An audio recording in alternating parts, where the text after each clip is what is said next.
विषय नवाई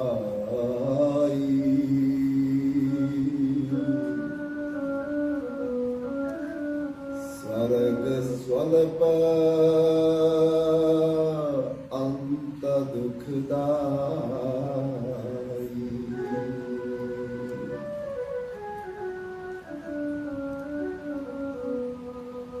आकर 4,84,000 योनि ब्रह्मत जय जीव अविनाशी। 84 लाख जन्म कहे गए हैं।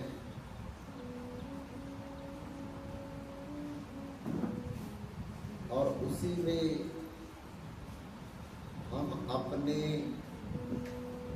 मनुष्य जन्म में किए हुए कर्मों के फल भोग रहे हैं। जैसा जैसा हम कर्म कर रहे हैं या किए थे, उसी के अनुसार हमारा जन्म मिलता है। और कर्म करने का अधिकार केवल मनुष्य जन्म में है और किसी जन्म में नहीं।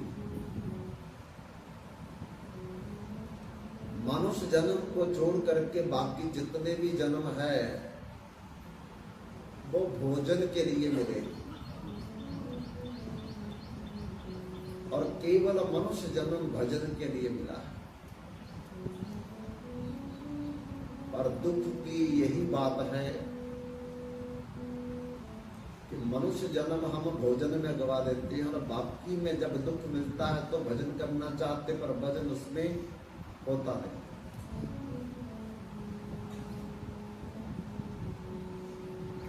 इसलिए भगवान की अपार कृपा, भगवान की आशीर्वाद, भगवान की करुणा अनुकंपा के कारण जिस जीवन को पाने के लिए देवता तरसते हैं, कुबेर जम्ब तरसते हैं, सरस्वती बृहस्पति तरसते हैं, प्रजापति ब्रह्मा इंद्र तरसते हैं। उस जन्म को पाकर के हम लोग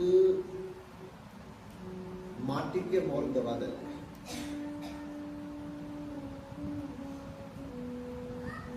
और जिस दिन जी हाथ से निकल जाएगा, छूट जाएगा, एक क्षण के लिए भी हमको मौका नहीं मिलेगा।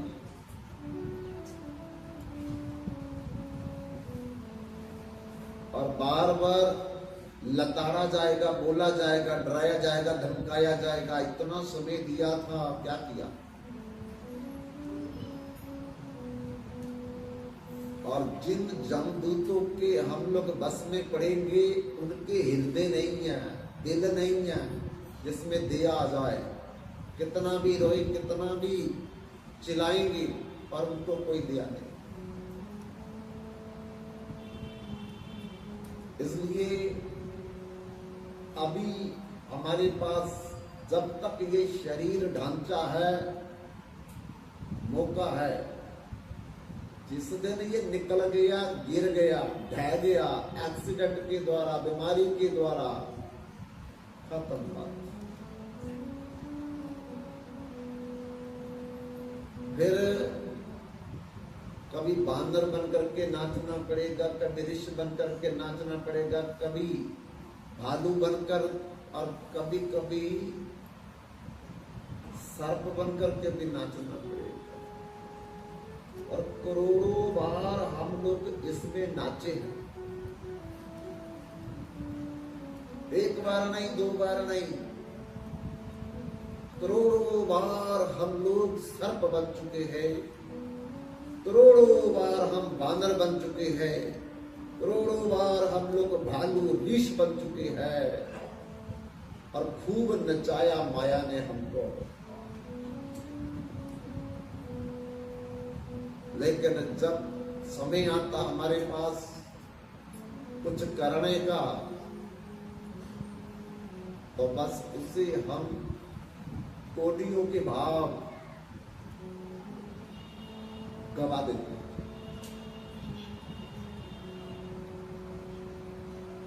एक बार जगत गुरु वल्लभाचार्य की सभा में तानसेन को बुलाया गया।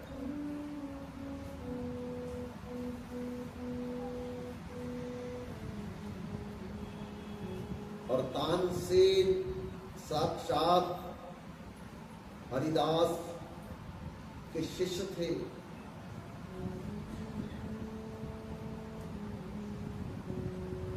और इसने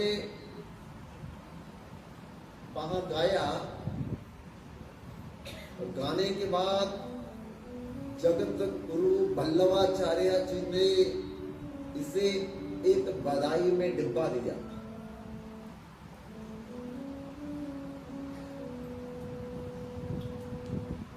तो इसने घर आकर के जब डिब्बा खोला तो उसमें मिठाई नहीं थी, ड्राई फ्रूट नहीं था उसमें। उसपे दो कोडियां थी, कोडियां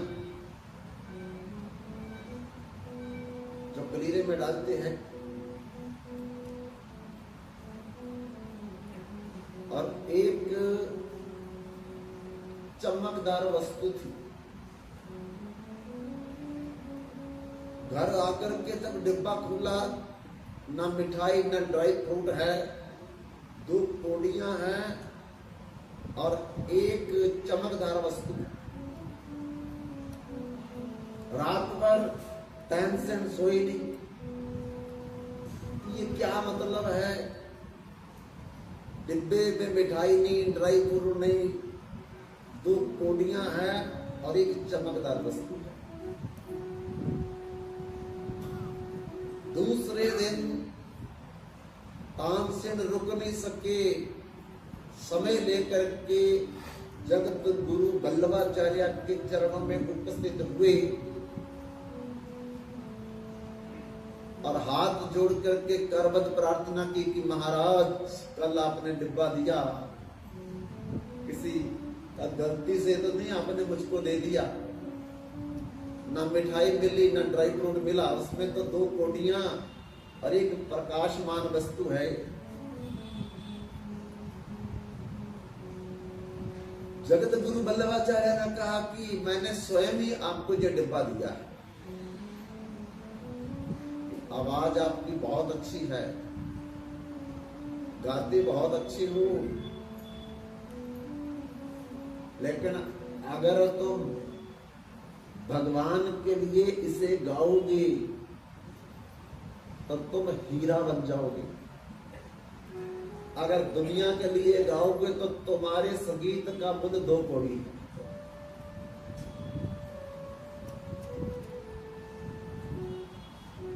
हम लोगों का जीवन केवल संसार के लिए, केवल संसार के लिए। दुनिया में सबसे बड़ा रोग क्या कहेंगे लोग? यही रोग है। दुनिया में सबसे बड़ा रोग क्या कहेंगे लोग? लोग हमको क्या कहेंगे? ये कपड़े पहने तो, तिलक लगाया तो, कंठी डाली तो, सत्संग में जाएंगे तो लोग क्या कहेंगे? दुनिया में सबसे बड़ा रोग क्या कहेंगे लोग? लोगों की चिंता, भगवान की कोई चिंता नहीं हम लोगों को। जिस क्रिया से लोग प्रसन्न हो, जिस एक्टिविटी से लोग प्रसन्न हो, वो हम करते हैं। जिस क्रिया से, जिस एक्टिविटी से भगवान प्रसन्न हो, हमको कोई चिंता नहीं।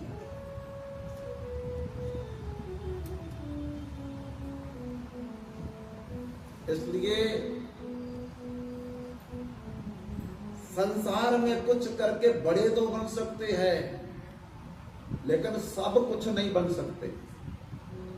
जो नानक देव जी कहते हैं, बड़े बड़े जो दीखा लोग, इनको व्यापे चिंता रोग।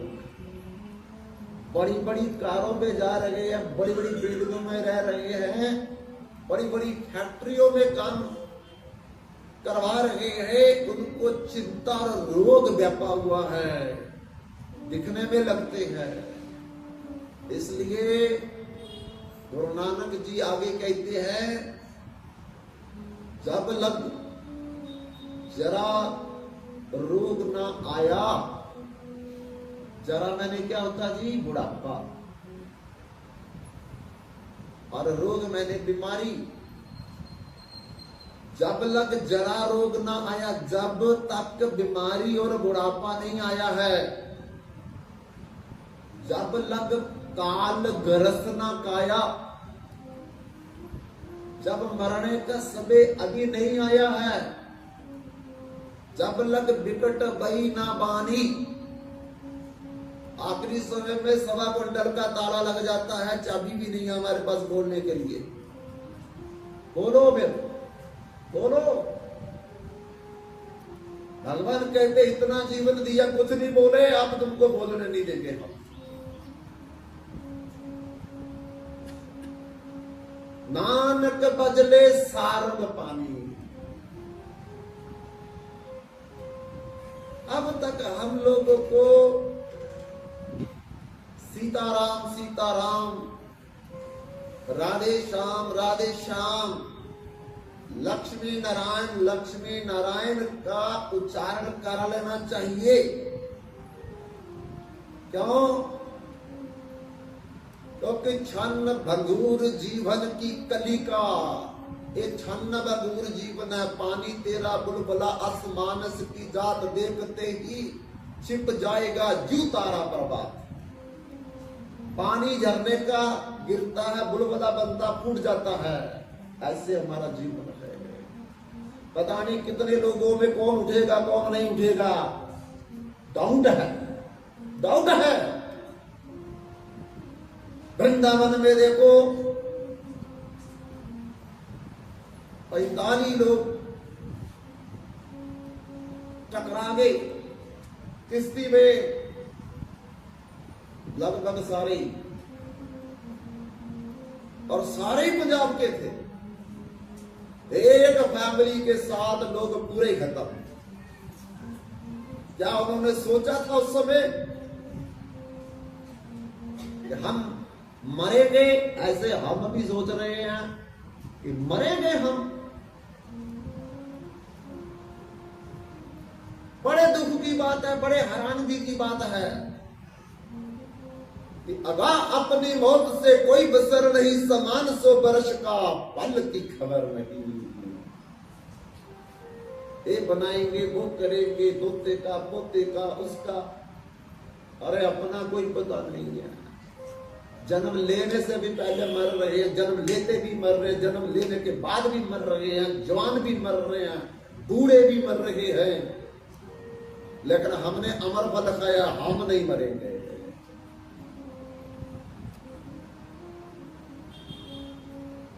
मेरे को कई बार हमारे मित्रगण बोलते हैं, आप जब भी कथा करते हैं मरने जन्मने वाली ज्यादा करते हैं, कोई लीला सुनाया करो, कोई नाच गान वाली बात सुनाया करो, आप तो डरा देते हैं।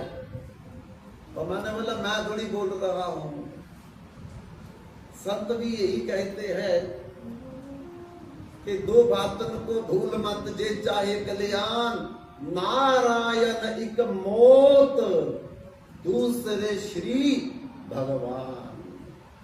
जब तक मौत याद नहीं आएगी तब तक भगवान याद नहीं आएगा।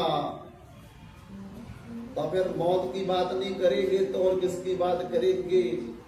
कि संसार में मनोरंजन करना है, संसार में हम लोग हमेशा रहेंगे, तो फिर डर नहीं पड़ेगा। डर से ही भजन होता। अगर आज कानून बन जाए कि मर्डर करने की कोई सजा नहीं है, कोई नहीं जिंदा बचेगा। आज कानून बन जाए सरकार की तरफ से, चोरी जितनी मर्जी करो, कोई जेल में नहीं जाएगा। देखो जरा हाल क्या होता। डर ही व्यवस्था बनाता है, अनुशासित रहना सिखाता है। कानून खत्म, इस व्यवस्था खत्म हो जाएगी। भगवान ने ऐसी व्यवस्था बनाई है,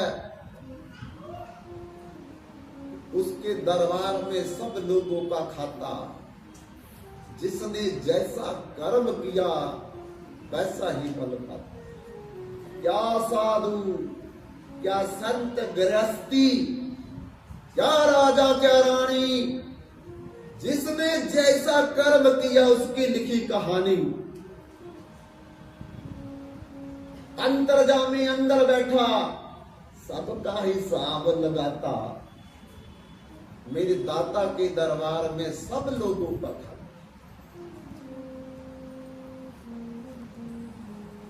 इसलिए उनका फैसला दुनिया में कोई नहीं बदल सकता। जो हमने कर्म किया उसका फल मिलेगा ही मिलेगा। और दुनिया को तो हो सकता है कि पता ना चले, पर भगवान को तो हर चीज का पता है। करता सभी का हिसाब वह, एक आसन पे डटके उनका फैसला कभी न बदले, लाख कोई सर पटके। समझदार तो चुप रहता है, मूर्ख शोर मचाता। मेरे दाता के दरबार में सब लोगों का खाता। हमारे अलग अलग खाते फाइल बनी हुई अनंत जन्मों में। बस पिछले का फल भोग रहे हैं, अगला फिर इकट्ठा कर रहे हैं। लेकिन एक जन्म ऐसा जिसमें सारी फाइल खत्म कर सकते हैं। अनंत जन्मों तक पहाड़ों जितने भी हम बढ़िया कर्म करेंगे तब भी अनंत पाप रहेंगे, क्योंकि फाइल बहुत बड़ी है। कितना भी कोई कर्म करे, कितना भी सदकर्म करे, कितना भी परोपकार, दान पुण्य कुछ भी करे, खाता नहीं खत्म होगा। लेकिन उसका एक ही तरीका है, वो मनुष्य जन्म में ही हम कर सकते हैं। क्या भगवान ने गीता में कहा, ना हम द्वेष्यसि ना प्रिया। मैं किसी का दुश्मन भी नहीं और मैं किसी का मित्र भी नहीं हूं। फैसला देने में जिसने जैसा कर्म किया वैसा फल देगा भगवान। कर्मण्य वादिका रस्ते मां फलेषु कदाचन मां कर्म फल हेतु घोर माते संगोस्तव कर्मणि। कर्म करने के लिए हम स्वतंत्र हैं, पर फल के लिए हम परतंत्र हैं। फल भगवान के हाथ में है। इसलिए हमने जो कर्म किया है हमको अच्छा लग सकता है, पर भगवान की नियति में वो ठीक है गलत है भगवान जानते हैं। इसलिए भगवान कहते हैं, ना मैं शत्रु ना मैं मित्र, मैं तो जज हूं, न्यायाधीश, जस्टिस। जिसकी जैसी फाइल बनी हुई है मैं उसी की फाइल के आधार पर उसका फैसला देता रहता हूं। और मेरे आगे सिफारिश नहीं चलेगी, पैसा नहीं चलेगा, मुझे डरा नहीं सकता। दुनिया में तो जज को डरा लेंगे, सिफारिश डलवा लेंगे, कोई पैसा दे करके लोभ दे देंगे, पर भगवान को किसका लोभ देंगे बताओ? भगवान को कैसे डराएंगे बताओ? भगवान को किसकी सिफारिश डालेंगे बताओ? इसलिए जो किया है उसका फैसला भगवान देती है।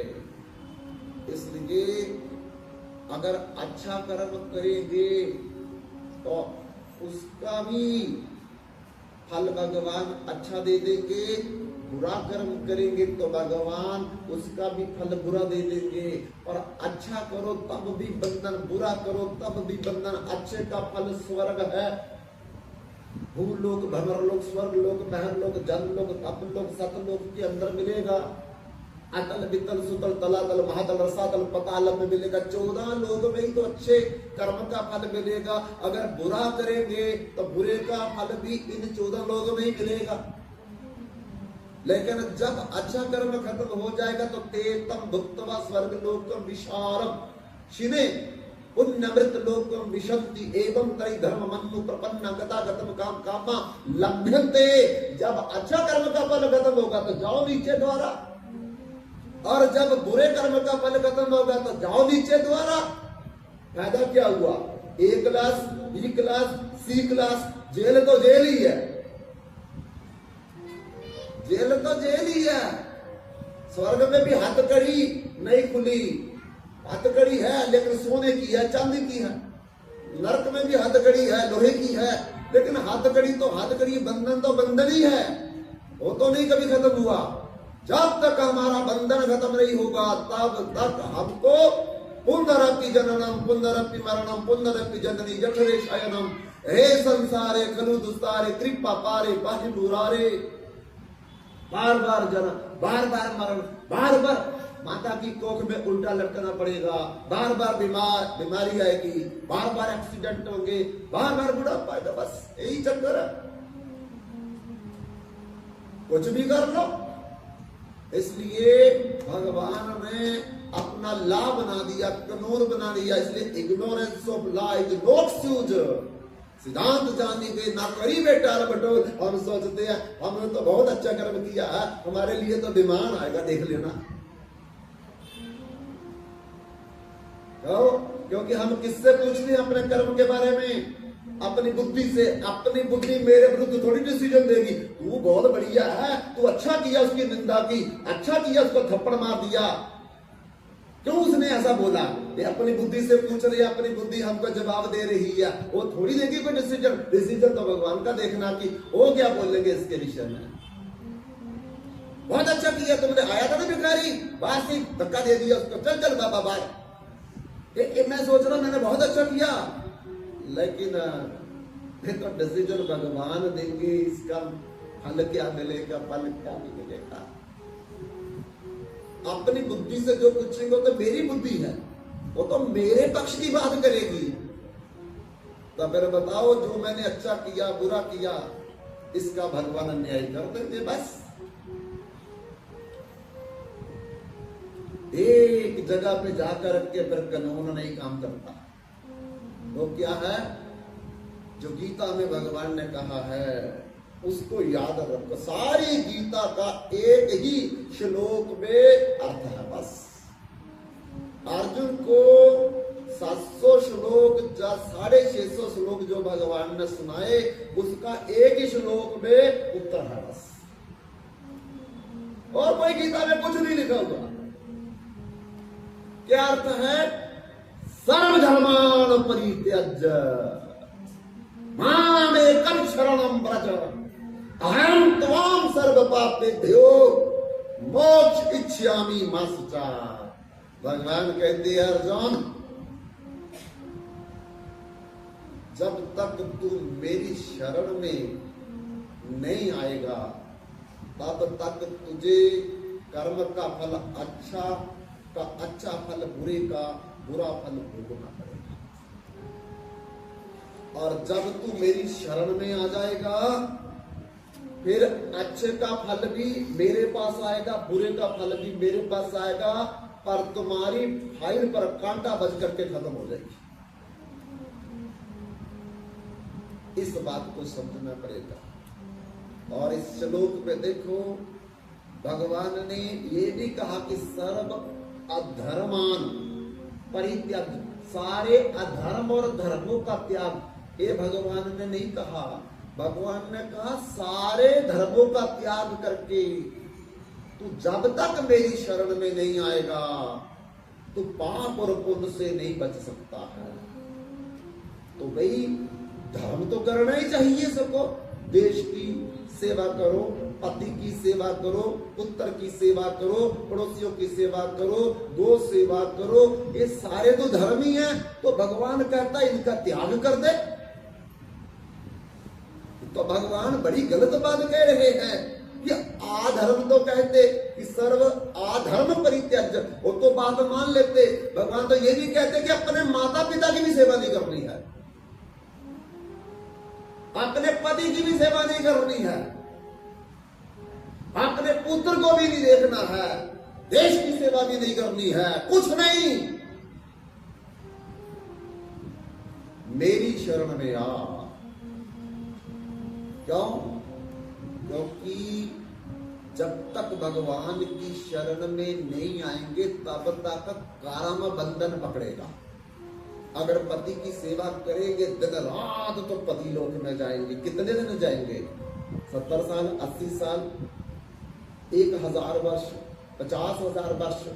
जब वो पति की सेवा का फल खत्म होगा तो चलो नीचे। देश की सेवा करेंगे तो बहुत बड़े नेता बन जाएंगे, पीएम, सीएम, एसडीएम, एजीएम, जो कुछ भी बनेंगे, बन जाएंगे। तो पीएम भी बेचारा मरेगा, सीएम भी मरेगा, एसडीएम भी मरेगा, चलो फिर नीचे। इसलिए जब तक भगवान के चरणों को नहीं पकड़ेंगे, चरण की शरण नहीं लेंगे, वो सब कर्म है। कर्म का फल नश्वर होता है।